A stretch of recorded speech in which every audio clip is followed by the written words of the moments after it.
the days of the week.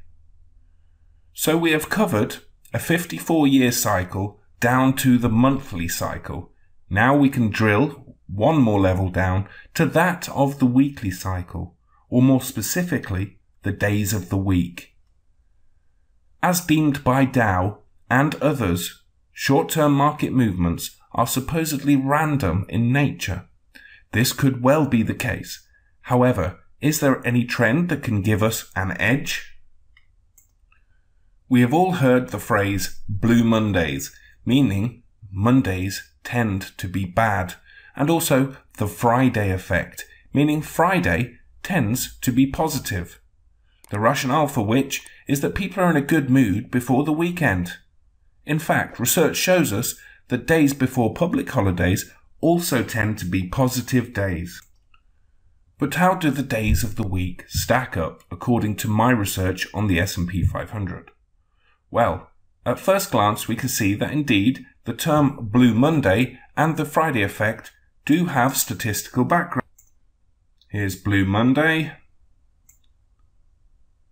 On average over the last 60 years, negative 0.07% on average.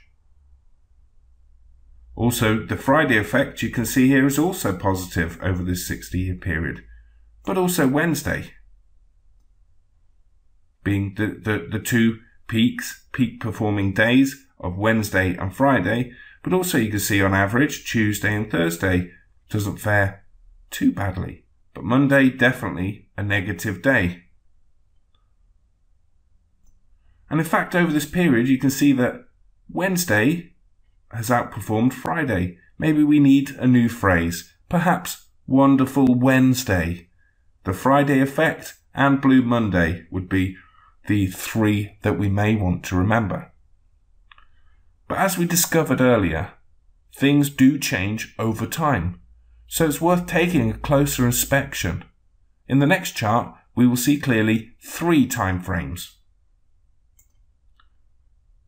1950 to 2009 is the white bar, that's the entire 60-year period.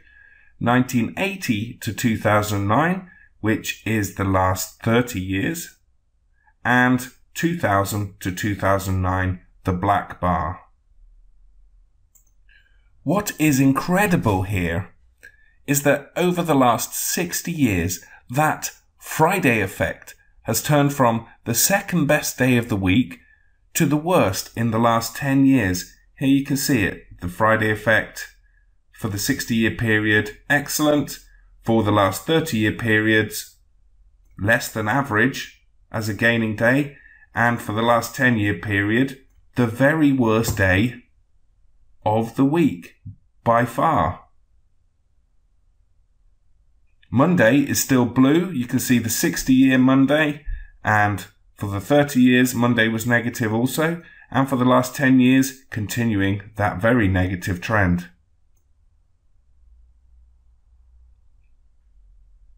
The swing of performance, as you can see here, may well be down to the fact that in 2000 to 2009 was a miserable decade for stocks, making in real terms no advance in the US markets. So what do we add to our trading toolbox from this exercise? If you're planning to sell a stock on Friday, you're probably better off selling it at close on Thursday. You can see here for Thursday for the last 60 years and the last 30 years and the last 10 years was a pretty good day. Wonderful Wednesday for the last 60 years and last 30 years in the last 10 years turned out to be quite the negative day. And the only day, apart from Thursday, was Tuesday that returned throughout all these three periods a positive day. And if you're going to buying at the close on Monday may well be a good time. So the best days to buy would probably be at the close on Monday, because then you can see here you have a positive Tuesday, a positive Wednesday, potentially positive Thursday as well, selling on the close on Thursday, ready for any weekend shocks that might occur. So it seems like Monday is definitely still blue. Tuesday is certainly happier. Wonderful Wednesday has had a tough run in the last 10 years. Thursday should be called perhaps Stability Thursday or Boring Thursday. And the Friday effect, I think we could say that could clearly rest in peace over the last 10 years. Maybe that will change over the next 10 years. These are averages, and it's good to know what the potential effects on the days of the week are, and that's important for us to incorporate into our overall strategy. These are probable outcomes and not hard and fast rules. I've seen enough roaring Mondays and fantastic Fridays to know that.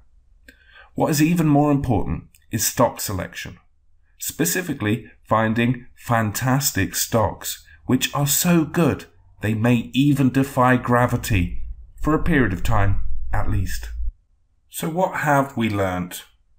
Our gurus from times gone by have highlighted to us that cycles exist in human activity and are therefore represented in cyclical activity in the marketplace. From contratif to kitchen, it seems that cycles exist. But which cycles are the most actionable? Which will be profitable? The 54-year cycle is nothing we can use. However, when we get to the 4-year business cycle and the seasonal and weekly, even daily timeframes, we can see that this is usable. The more granular we get, the more actionable cycles seem to become. Understanding the 4-year cycle will enable you to send out a full patrol to inspect the details of market movement. When the time draws closer, enabling you to be ready to protect your profits, but only when the market tells you. This is no precise science, as human behavior, emotion, and monetary and even fiscal policy all play their part. Do not try to understand the cause. Instead, react to the effect. Next, we're going to look at wave theory and how that may play a role in market movement.